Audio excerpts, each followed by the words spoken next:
Baik, sekarang kita masuk ke part 2 dari kelanjutan dari chapter 1, pengenalan views dan set data. Misalkan kita masuk data time series, ada 120 observasi dari tahun 1950 Q1 kuartal berarti sampai 1982 Q1. Sebagai contoh di sini ada data GDP, pertumbuhan Gross Domestic Product atau GDP, pertumbuhan ekonomi, investasi, consumption, dan pengangguran. Misalkan. Kita buka datanya. Nah, tingkat pengangguran, investasi, GDP, dan consumption. Ini adalah data time series. Kita ingin melihat plot data ini dari gambar. Caranya adalah view graph.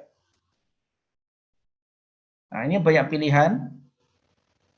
Kalau kita simpel saja, basic, dasar, kita gunakan line dan simbol. Ada pilihan bar, spike, area, dan sebagainya. Baik, nah ini adalah set data dari keempat data. Pertumbuhan ekonomi, investasi, consumption, dan civilian unemployment. Nah, baik, untuk save data ini, caranya adalah kita tekan freeze, pilih yang atas, off, grab is frozen, does not update, nah, kemudian kita OK. Nah, muncul warna yang berbeda dari logo yang ada di work file. Kalau yang satunya, dia berbentuk G group, artinya dia masih aktif. Kalau ini dia tidak bisa, tidak bisa digunakan dalam bentuk gambar. Kemudian kita simpan yang tandanya grafik ini, grab. Nah, dengan cara tekan name, grab data, misalkan. Oke, nah kita close. Simpan itu tadi muncul ada di data work file di sini. Misalkan kita ingin mau lihatnya, double klik. Nah, ini adalah data dari picture atau grab dari data kita. Baik, selanjutnya ketika kita ingin kembali ke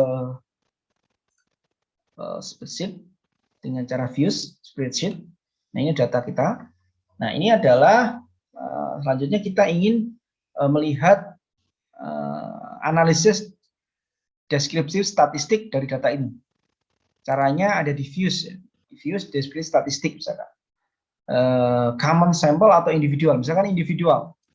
Nah, kalau individual seperti ini adalah deskripsi statistik dari variabel GDP, variabel investasi, consumption, dan pengangguran. Nilai min, median, maksimum, minimum, standar deviasi, skewness, kurtosis, GB, probability, dan observation. Nah, ini adalah deskripsi statistik. Caranya untuk menyimpannya sama seperti yang tadi, tekan freeze. Hasil dari freeze ini yang kita simpan. Ya, ada tabelnya ini yang kita simpan dengan cara klik name, tabel data, data statistik. Tekan OK. Nah, muncul ada di sini. Oke, selanjutnya kita close. Misalkan kalau kita ingin memanggilnya, tinggal kita double klik. Nah, akan keluar datanya. Baik, kita kembali ke work file group. Kita ingin melihat common dari statistik deskriptif. Nah, view dengan cara view statistik deskripsi statistik common. Nah, ini kalau common. Baik, kemudian covariance analysis dengan cara view covariance analysis. Nah, ini adalah kita ingin melihat covariance, correlation, dan sebagainya ada di sini. Misalnya kita ingin melihat covariance sama statistik probability misalnya. Oke. Nah, ini adalah covariance analysis dari data per data ya. Di cross dari data dengan data. Yang bawah ini adalah nilai T statistik. Nah, Misalkan, kemudian ini hasil ini kita save, freeze, hasil freeze kita klik name, kita kasih nama covariant data. Kalau ingin kita melihat cross section, correlation dengan cara cross correlation, tekan view, kemudian cross correlation. Ini lag maksimum, kita default saja, biarkan sistem mencari. Nah, ini adalah cross correlation dari setiap variabel. Ya. Kalau ingin menyimpannya, tekan freeze, dari hasil freeze tekan name, dan seterusnya. Cukup simple. Kembali ke reviews, kalau kita ingin melihat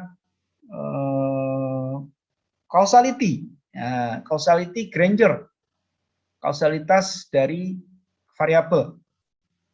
Ya, tekan Granger causality. Nah, biarkan default. Nah, ini adalah causality test dari setiap variabel. Investasi dengan GDP, GDP dengan investasi, dan seterusnya. Nah, jadi nanti kita akan membacanya. Caranya membaca bagaimana? Apakah terjadi causality antar variabel, sebab akibat, pengaruh sebab akibat atau tidak. Nah, berikutnya kita ingin melihat parallelogram.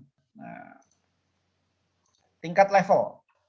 Parallelogram ini ingin melihat nilai autocorrelation-nya dari setiap variabel di lag berapa. Nanti akan kita jelaskan di part-part berikutnya. Nah, selanjutnya dari dataset berikutnya yang perlu dipahami bagaimana mentransformasi data. Nah, transformasi data ini mengubah satuan data dari satuan data rupiah, kilometer atau satuan yang lain ke dalam satuan persentase. Misalkan GDP ini satuannya adalah dolar, billion, ya, billion dolar karena satuannya US dollar. Kita jadikan ini menjadi persentase. Bagaimana caranya melakukan dengan transformasi logaritma natural? Caranya adalah kita close dulu. Kita tekan kita tekan general atau generate series by equation. Nah, kita tulis formula ln variabel, nama variabel GDP. Kita klik misalnya. Kita double klik, mohon maaf, kita tekan ln, kita klik GDP, kemudian sama dengan log dalam kurung variabel GDP. Nah, ini yang terpenting adalah yang depan itu adalah hasil dari variabel yang akan dilogaritma natural dengan variabel sebelumnya. Jadi perubahannya. Jadi ini adalah rumusnya dari sintaknya ln GDP sama dengan log GDP. Oke. Nah, ini muncul ln GDP. Kita coba double klik, datanya bagaimana? Nah, datanya berubah menjadi data percentage dibanding data GDP yang sebelumnya. Nah, satuannya berbeda. Kita lihat, nah, satuannya berbeda. Nah, ini cara mentransformasi data. Kalau kita grab, bentuk trennya sama atau tidak? Misalkan, ini GDP yang sudah di logaritma, ini GDP yang belum di logaritma. Nah, kalau dilihat dari trennya mirip, ya, tapi ini lebih sederhana, angkanya lebih sederhana karena ditransformasi ke dalam satu percentage. Baik, demikian part untuk part 1. Nanti, oh ya, sama saja untuk menyimpan ini sama, tekan freeze, kemudian OK. Sebentar. Tekan freeze, OK. Hasil name-nya grab lngdp. Oke. Dia akan keluar di work file. Baik, bisa dilakukan untuk variabel-variabel lain. Apa fungsi dari logaritma natural ini? Yakni sekali lagi mengubah, mentransformasi data dari satuan selain percentage. Nah, ini untuk mempermudahkan Anda melakukan running data agar data Anda tidak terjadi multi-call atau hetero. Baik, demikian saya akhiri untuk tutorial chapter 1. Kita melanjutkan chapter kedua. Terima kasih.